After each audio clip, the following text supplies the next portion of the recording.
सभी को मोहित यादव की राम राम। आशा करता हूं कि आप अपने घरों में स्वस्थ हैं, सुरक्षित हैं। आप अपना और अपने परिवार का ध्यान रख रहे हैं और कोरोना गाइडलाइंस की आप पालना कर रहे हैं। बहरोड के अंदर अस्पतालों की हालत बद से बदतर हो चुकी है। राजस्थान के अंदर हेल्थ केयर सिस्टम पूरा कोलैप्स हो चुका है। लोग परेशान हैं, लोगों की जान जा रही है, नौजवान लोग मर रहे हैं, लेकिन उनकी सूझबूझ लेने के लिए कोई नहीं है। ना विधायक है, ना प्रशासन है और ना ही सीएम साहब है। बहरोड के अंदर अस्पतालों की हालत इतनी ख़राब है कि डॉक्टर जो हैं वहाँ पे वो सिर्फ और सिर्फ एक चीज़ में लगे हुए हैं कि किसी तरह से एमएलए साहब को, विधायक जी को खुश रखना, क्योंकि उनके लिए नौकरी का मतलब है सिर्फ और सिर्फ बहरोड के अंदर नौकरी करना। उनको कोई लेना देना नहीं है किसी की जान जा रही हो, अस्पताल में अव्यवस्थाएं हो कि ना हो। उनको सिर्फ और सिर्फ ये है कि हमारा टाइम बहरोड के अंदर किसी तरह कट जाए। मैं उनको याद दिलाना चाहता हूँ कि आपने डॉक्टरी की है लोगों की जान बचाने के लिए। आपने कसम खाई थी कि आप किसी से भेदभाव नहीं करेंगे और हर व्यक्ति का इलाज, जो भी इलाज कराने आएगा उसका इलाज आप पूरी निष्ठा के साथ करेंगे। लेकिन आपको इन चीज़ों से कोई फर्क नहीं पड़ रहा। लोग आ रहे हैं, लोग मर रहे हैं, उनकी सूझबूझ लेने के लिए कोई नहीं है। आपको एक बात सोचिए कि आप जिससे गाइडेंस ले रहे हैं, एक अनपढ़ से आप अपने मेडिकल की गाइडेंस ले रहे हैं। विधायक से आप पूछ रहे हैं कि कब किस पेशेंट को एडमिट करना है कि नहीं करना। विधायक से आप पूछ रहे हैं कि कब किसी को ऑक्सीजन देनी है कि नहीं देनी। आप उनसे पूछ रहे हैं कब वेंटिलेटर पे लेना है नहीं लेना। अरे उसको क्या पता।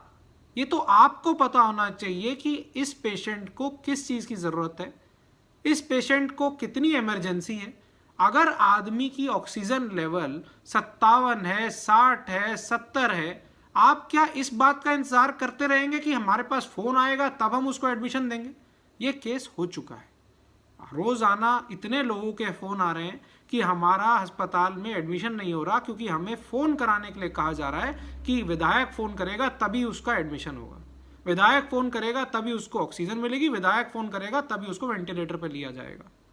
अरे अगर उससे आपको गाइडेंस लेनी है तो आप विधायक से ये पूछिए कि गाली किसको देनी है, किसको मरवाना है, किससे कमीशन लेना है, कहाँ से कमीशन लेना है। ये सब चीज़ों के अंदर वो मास्टरी है उसकी। लेकिन आप अपना काम सही ढंग से कीजिए। आप अपने पेशेंट्स को अपने हिसाब से, अपनी जो आपने पढ़ाई की है उसके हिसाब से उनका ट्रीटमेंट कीजिए, तब तो समझ भी आती है। आज इतनी बुरी हालत हो चुकी है कि आप सब ये जो अस्पताल के अंदर काम कर रहे हैं कर्मचारी हैं वो भी परेशान हैं। लेकिन सबसे बड़ी दिक्कत है कि वो अपने हिसाब से काम नहीं कर पा रहे क्योंकि विधायक के दलाल वहां खड़े रहते हैं कि कौन सी चीज़ के अंदर हम विधायक जी को फ़ोन कराएं और जब जाके हमारी राजनीति हो। राजनीतिकरण करने का टाइम नहीं है ये टाइम है लोगों के साथ खड़े होने का। ये टाइम है लोगों की मदद करने का। किसी की जान जा रही है, किसी का बेटा जा रहा है, किसी का बाप जा रहा है, किसी की माँ जा रही है, किसी के बच्चे जा रहे हैं। ये बहुत बड़ी महामारी है। इसके अंदर आपसे, डॉक्टरों से निवेदन करता हूं कि आप सब मिलके इसके अंदर अपना योगदान दीजिए, अपना निष्ठा से काम कीजिए और विधायक के तलवे चाटने बंद करिए। हम गए, विधायक जी ने बोल दिया कि किसी को कुछ लेने की ज़रूरत नहीं है सांसद महोदय से। मैं खुद प्रपोजल लेके गया था, मैंने खुद प्रपोजल दिया था इंचार्ज साहब को और उन्होंने मना कर दिया कि अस्पताल के अंदर, बहरोड अस्पताल में किसी चीज़ की कोई आवश्यकता नहीं है, हमारी सब चीज़ें पूर्ण हैं। फिर उसके बाद मैं और सांसद साहब खुद चल के गए कि बहरोड अस्पताल के अंदर जो इतनी बुरी हालत है उसके अंदर कोई सुधार करने के लिए सांसद कोटे से कुछ दिया जा सके। वो भी उन्होंने मना कर दिया। अरे भाई, अगर सब कुछ पूर्ण है तो क्यों लोगों की जान जा रही है, क्यों लोगों को बेड नहीं मिल रहे, क्यों लोगों को ऑक्सीजन की दिक्कत आ रही है, क्यों लोगों को एक्सरे कराने बाहर जाना पड़ता है, क्यों गरीबों का पैसा खराब कराते हो। ना आपके पास उपकरण है, ना डिजिटल एक्सरे है, ना आपके पास एम्बुलेंस है, और आप फिर कहते हैं कि बहरोड के अंदर सब चीज़ें पूर्ण है। कितना बड़ा दुर्भाग्य होगा कि आपने इतनी बड़ी पढ़ाई की और आप किसी के पीछे पीछे घूम रहे हैं और लोगों की चिंता नहीं कर रहे।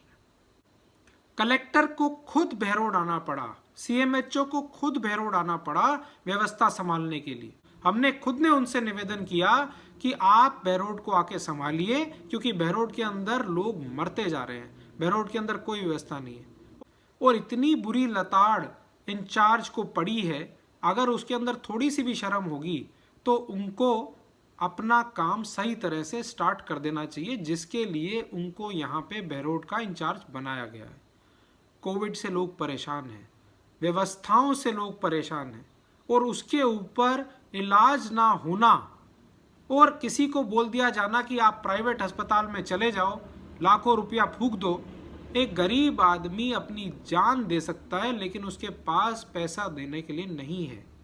जो भी सारा इतना बड़ा पैसा आया, जो कोरोना महामारी का पैसा आया, वो कहाँ गया? ये क्वेश्चन सही है। जो चून चोरी हुआ वो किसने किया? आज हर किसी व्यक्ति के लिए राशन दिया जा रहा है। सेंट्रल गवर्नमेंट पूरा काम कर रही है, पूरी व्यवस्था कर रही है कि हर आदमी के पास राशन पहुंचे, कोई भी भूखा ना सोए।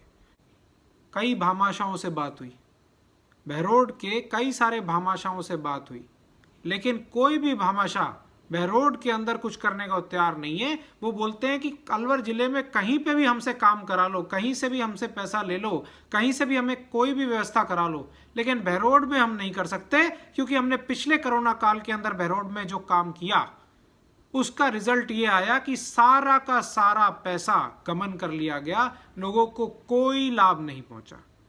और अगर लोगों को लाभ नहीं पहुंचता तो हम उस जगह काम नहीं करना चाहते।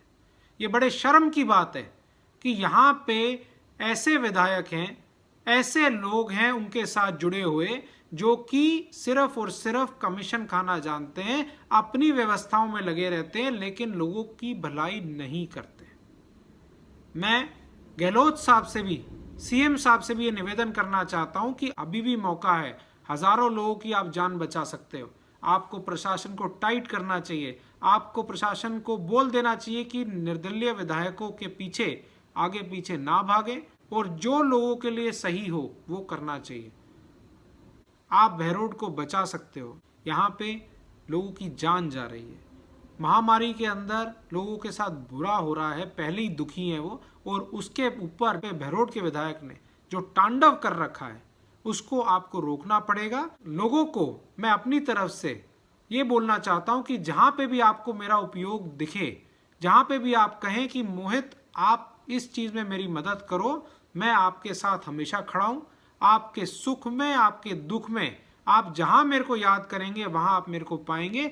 मैं किसी भी चीज़ से डरने वाला नहीं हूँ, और जहाँ आप कहेंगे वहाँ मैं आपके लिए खड़ा रहूँगा। धन्यवाद। जय हिंद, जय भारत, जय जय राजस्थान।